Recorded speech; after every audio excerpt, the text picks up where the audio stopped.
So we've got a lot of people asking about what mods you can add to the Toyota Tacoma, the 4th gen Tacoma.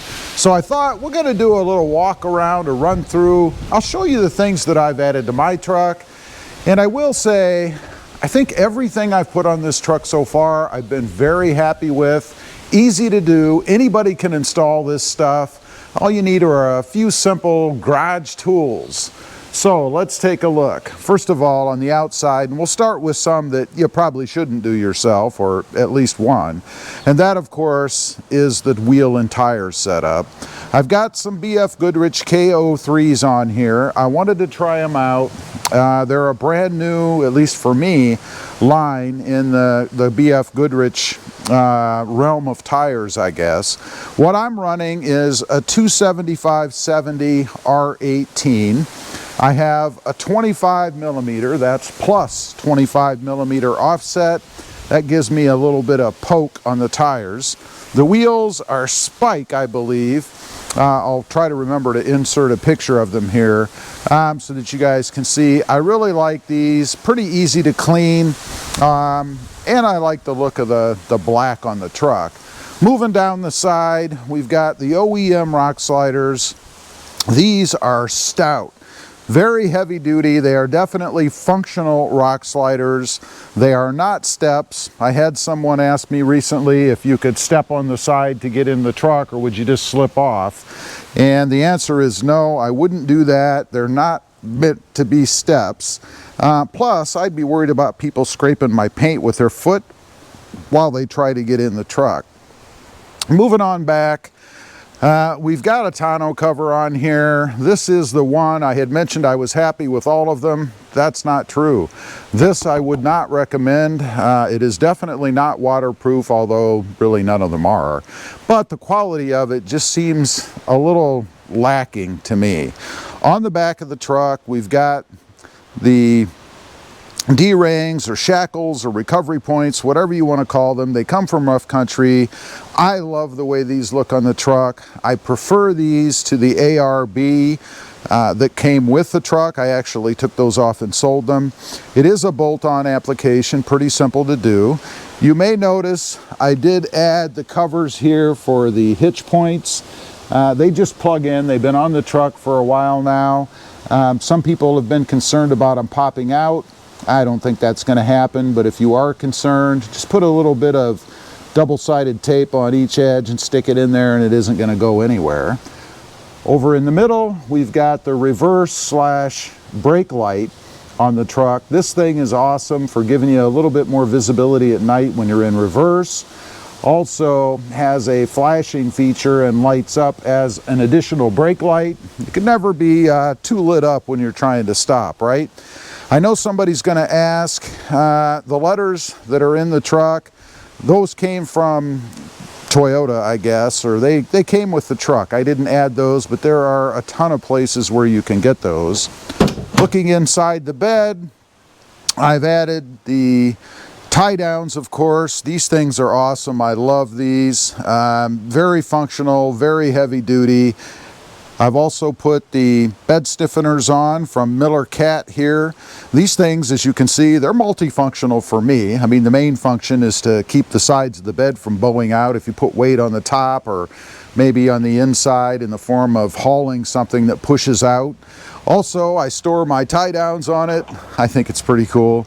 And it has a little bottle opener here if you happen to be looking for your favorite beverage while you're not driving, of course. The bed liner, by the way, did come with the truck. I did put the hose clamp on here for tailgate theft deterrence, I suppose. We all know that if anybody wants anything bad enough, they're going to steal it, right? But to get it off, they got to spend more time. They have to have tools with them. My thought is they'll just move on to the next truck that doesn't have something like that. Let's go ahead and move back over to the front. I did put on some blind spot mirrors. I use those, of course, to be able to see where my wheels and tires are when I'm pulling up against something. I did add the covers to the seat belts here. These are really to protect the side here from being dinged and scraped up. I'm kind of on the fence about these. When they're turned sideways like that, and it happens quite often, it makes it difficult to pull them through, but nonetheless, they're silicone, they do protect the edge of my truck. I've got the grab handles up here just to make it easier for people to get in the back. And a strangely controversial mod that I did recently, not my idea, I just added a carabiner to the strap here, I guess, to hold the seat up. And when I pull it up, and I just hook it in like so. The only thing, of course, is, and I thought this was a given when I did this really, but apparently it's not. Obviously, you do not want to shut the door with that thing engaged. It's merely for holding that seat up when you're taking stuff in or putting it out, but obviously not for driving around. I mean, come on, man. Moving into the front of the truck, I do have the all-weather floor mats from Last Fit. These things are awesome. There's a million different floor mats out there, and honestly, they kind of all do the same thing, right? But these fit well. They have decent coverage, and I'm very happy with them. In the center, I've added the drop shield. I don't know what you want to call this. Stop, drop. I forget what they're called. But anyway, you can't get these kind anymore. Someone sent these to me from eBay, actually. But they stop things from falling down in between the seat and the center console area. Very handy. I really like those. We've got the tray inside the center console, of course. I added the little keychain badge to the dash there next to Tacoma. Just one of those crazy little things I really like. Up top, I've got the, I guess we'll call that, I don't know, dash tray, which allowed me to attach a couple of different devices for holding phones or cameras or whatever. I also have a couple of buttons in there that activate different things. Pretty handy for me. You may notice up here we've got the iDash Pro from Banks. Love this thing. Lets me see different parameters in the truck when I'm running, temperatures, pressures, things like that. Pretty cool. I love this. This is one of those mods that you didn't know you needed until you saw it somewhere, and you do. Nice and integrated into the pillar cover here as well. Moving on, we've got the control panel for the aux beam switch that I have. This allows me to control up to 8 different electrical devices with just the push of a button here. Love this thing, very simple to install. Highly recommend the aux beam unit, particularly the 8 gang, because it gives you enough, I guess, flexibility to add more things if you want down the road, as well as fit it right here. And it's just double-sided taped on there. Man, it isn't going anywhere. And I've done it this way several times. Works really, really well in here. Let's move into the engine bay. Oh, and don't let me forget, underneath I also have the axle dump exhaust tip. That gets rid of that big ass exhaust that comes out of the back of the truck. Much better look. Moving on the front of the truck, of course, we've got the TRD Pro style or Heritage grill, I guess. I've got the LED light in it. That light bar came with it, so it was kind of a package deal. And notice it does have a spot where you can put the camera if you happen to have the front camera. Down in the front, we've got the D-rings, shackles, again, whatever you want to call them. I think it's, again, a great look for the truck, and I much prefer these over a lot of the other different ones that are out there. Of course, one of the funnest parts is under the hood. We've got the TRD oil cap under there. That actually came from a Tundra I had. And then the Banks product line. We've got the cold air intake over here.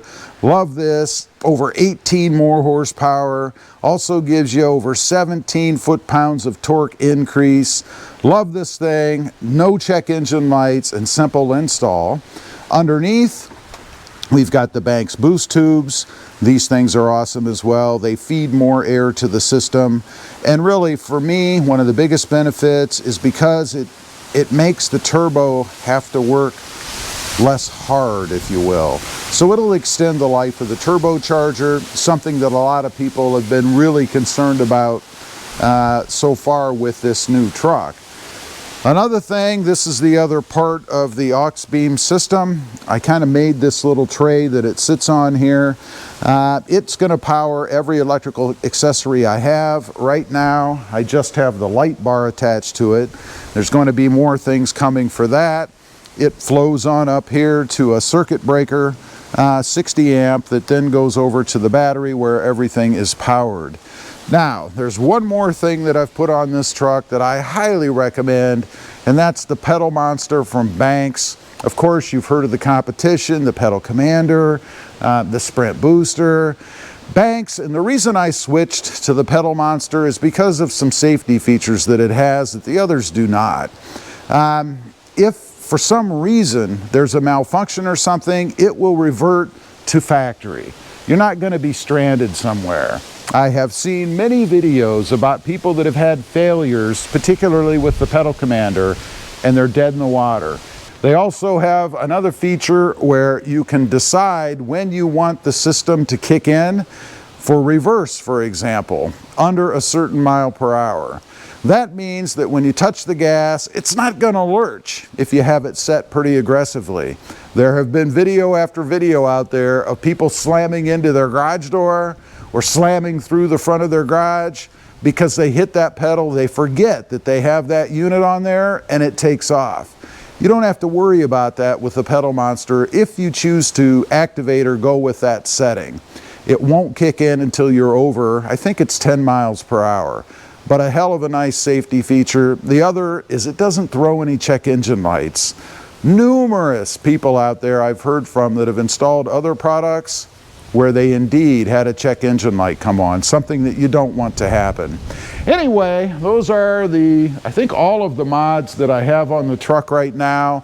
All good mods, except for that one, that tonneau cover. Thanks for watching. Stay safe out there. Bye.